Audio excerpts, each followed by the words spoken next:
Okay, so one other thing I wanted to talk about was this, right? So I don't know the Bible that much. I try to read and listen to it whenever I can, and then I try to analyze things however I can.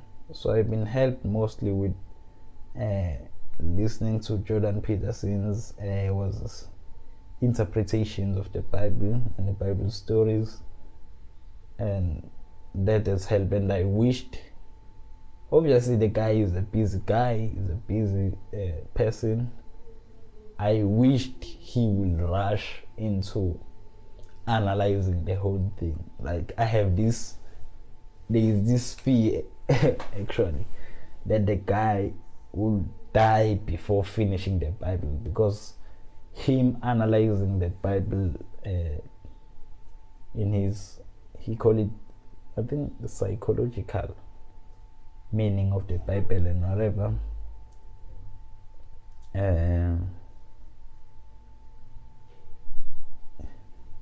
it will be what's this, a great what do you call this thing, great contribution to civilization, to human, if the guy would complete his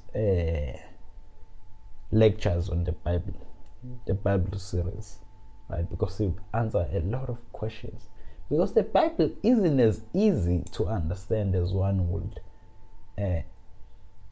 hope.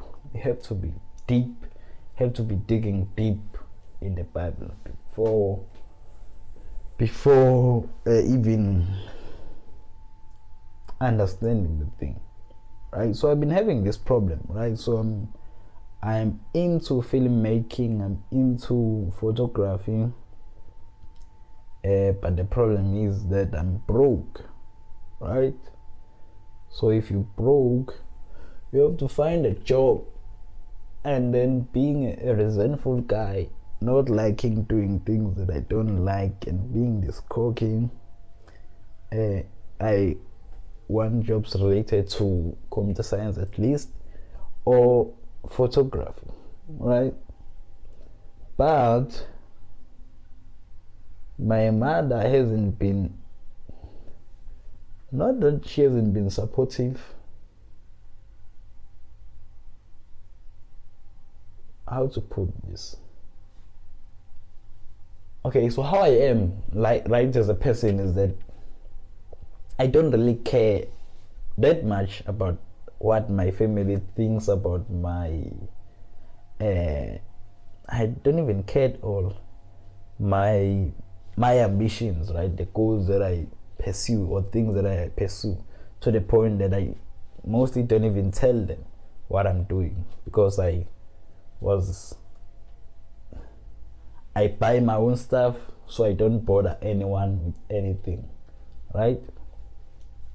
So problem is being now that I'm not working this year, so I'm not buying my stuff, and I'm not even buying my own food, which is a problem, right? At this age, at 21, I finished a degree last year, so I should be working this year, right? Making some back, and I'm not doing that, and then that is a problem, right? So I shouldn't complain when they say I should work at home, or should find work of some sort. And it's not like my mom hasn't been supportive in terms of photography and whatever, but things, they just don't understand the stuff, right? So I went to the Bible now. It's this thing, it's called Ecclesiastes, the book of Ecclesiastes. I think this is rumored to have been written by Solomon, right? The guy who had everything in terms of financially and what do you call it? Physically. Do you call it physically?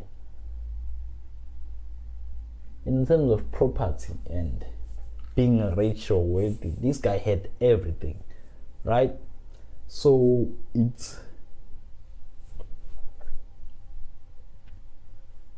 I don't think it's confirmed that it was written by him, but it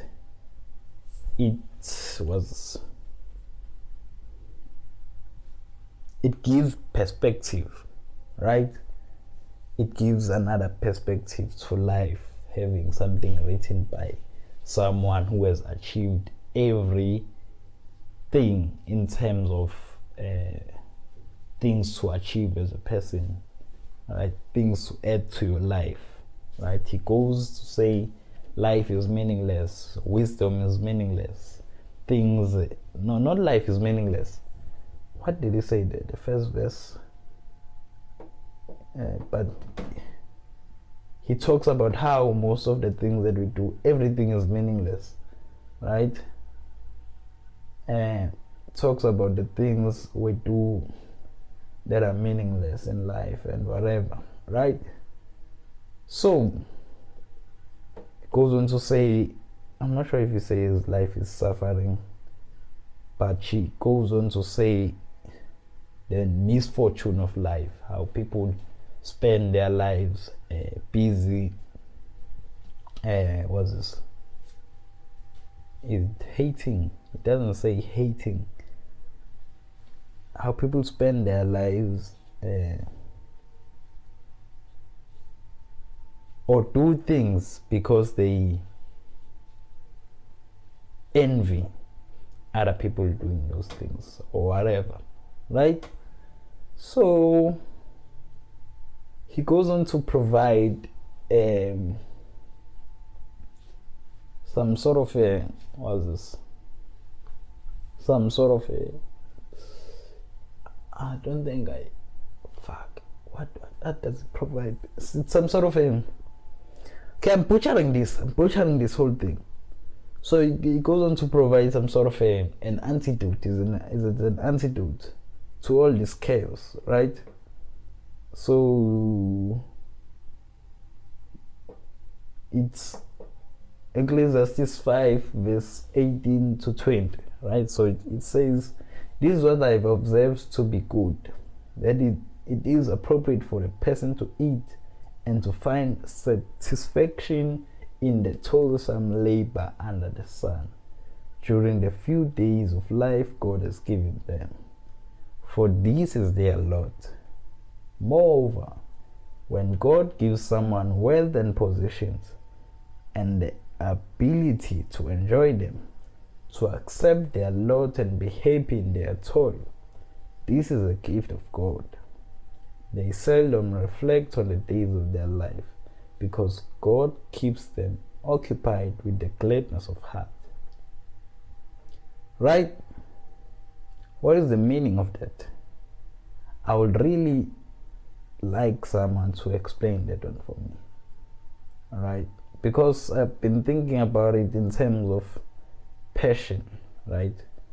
If you've read Flow, or if you have any passion, you know that if you're involved in that passion, time seems to fly by.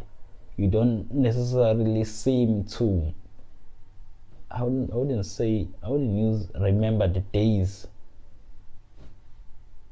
You don't seem to think about any other thing during those times, right? When you're involved in that meaningful activity to yourself, right? A lot of things just blur, sort of, right? You would say maybe someone like Messi, a very rich person. I would like to think that when he plays football, all the problems of life and all his possessions or his wealth don't mean anything to him. The only thing he focuses on is the ball in front of him. Alright? So my thinking was, whenever you find something so meaningful, something you enjoy that much, to the point that the wealth that comes with it, if there is any, you enjoy that as well, but you enjoy just the activity. It keeps you it keeps you, keeps you occupied. The activity keeps you occupied all the time, and to the point that it's all that you think about and it's all that you do. Right? I'm not sure if there is the way I'm thinking about it so that I could justify myself being in love with filmmaking and photography, and those being the only things that I would like my life to be based in. Not necessarily the only things, but the core things, the things that I see myself doing in the foreseeable future. Right? Not sure if I'm using my conclusions to justify the proof, right? Just like Jordan Peterson says. Right, so I'd like for someone to explain that one for me. Then I'm gonna send this to some people who have some sort of intelligence to answer this one. But I think it goes along these lines of enjoying whatever you do so much that all the troubles of life they don't bother you anymore.